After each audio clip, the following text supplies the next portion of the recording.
पुष्कर सिंह धामी क्या कुछ कह रहे हैं। उत्तराखंड के सभी देवी देवताओं की ओर से, भगवान बद्री विशाल बाबा, केदार और सभी हमारे देव स्थानों की ओर से, सभी देव स्थानों से प्रार्थना करता हूं, क्योंकि हमारे राज्य उत्तराखंड से उनका विशेष लगाव है। कोई ऐसा अवसर नहीं होता है, चाहे वो देश में हो या दुनिया में हो, जब वो उत्तराखंड का स्मरण न करते हो। उत्तराखंड उनके दिल में बसता है और हर एक उत्तराखंड वासी के दिल में प्रधानमंत्री मोदी जी बसते हैं। इसलिए मैं भगवान से प्रार्थना करूंगा कि उनका नेतृत्व लंबे समय तक, दीर्घ काल तक हमारे देश को, हमारे राज्य को मिलता रहे। साथ ही आज विश्वकर्मा पूजन भी है। मैं प्रदेशवासियों को निर्माण और सृजन के प्रतीक भगवान विश्वकर्मा जी की जयंती की भी शुभकामनाएं देता हूं। भाइयों बहनों, स्वच्छता के प्रति आदरणीय मोदी जी की सजगता, निष्ठा और नेतृत्व हम सभी को प्रेरित करता है। इसलिए आज उनके जन्मदिन के अवसर पर हम सभी स्वच्छ उत्सव कार्यक्रम का शुभारंभ कर रहे हैं।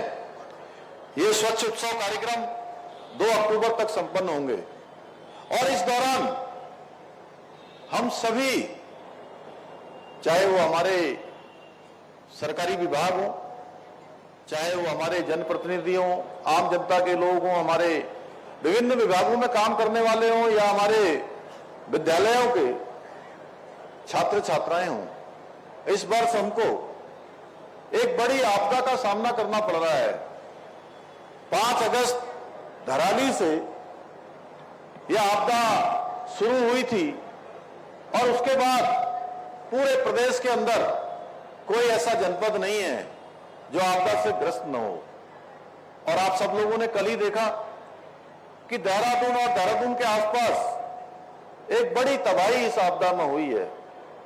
भाइयों बहनों, हमको यहां ये स्वच्छ उत्सव कार्यक्रम, सेवा पखवाड़ा पूरे राज्य के अंदर हम सब लोग इसको आगे बढ़ाएंगे। वहीं हमारा विशेष फोकस रहेगा कि जो आपदा पीड़ित हैं, जो आपदा में जिनको बड़ी हानि हुई है, बड़ा नुकसान हुआ है, अपने स्वजनों को जिन्होंने खोया है, उन सब के बीच जाकर उनको हर प्रकार से सहायता करना, ढांढस बंधाना, उनके साथ खड़ा होना, यह भी हमारा आदरणीय प्रधानमंत्री जी के जन्मदिवस से शुरू हो रहे इस पखवाड़े का मुख्य ध्येय रहेगा। हम सभी परिचित हैं कि किस प्रकार आदरणीय प्रधानमंत्री जी ने स्वच्छ भारत मिशन, एक ऐतिहासिक और दूरदर्शी मिशन ने भारत को स्वच्छता के नए आयामों पर पहुंचाया है। ये महोत्सव केवल एक कार्यक्रम नहीं है, एक संकल्प है, एक आंदोलन और आने वाली पीढ़ियों के लिए एक सुरक्षित भविष्य का वचन है। इसलिए भारत में स्वच्छता केवल सफाई का कार्य नहीं है, बल्कि यह हमारे संस्कार और जीवन शैली का हिस्सा है। आदरणीय प्रधानमंत्री जी का स्वच्छ भारत, स्वस्थ भारत का सपना, और आज हम सब मिलकर उस सपने को साकार करने के मार्ग पर आगे बढ़ रहे हैं। हमारा उत्तराखंड भी स्वच्छता के मामले में सराहनीय प्रगति के साथ आगे बढ़ रहा है। हाल ही में राष्ट्रीय वायु कार्यक्रम एनकैप के अंतर्गत भारत सरकार द्वारा घोषित किए गए स्वच्छ वायु सर्वेक्षण के परिणामों में नगर निगम देहरादून को देश में 19वां स्थान प्राप्त हुआ।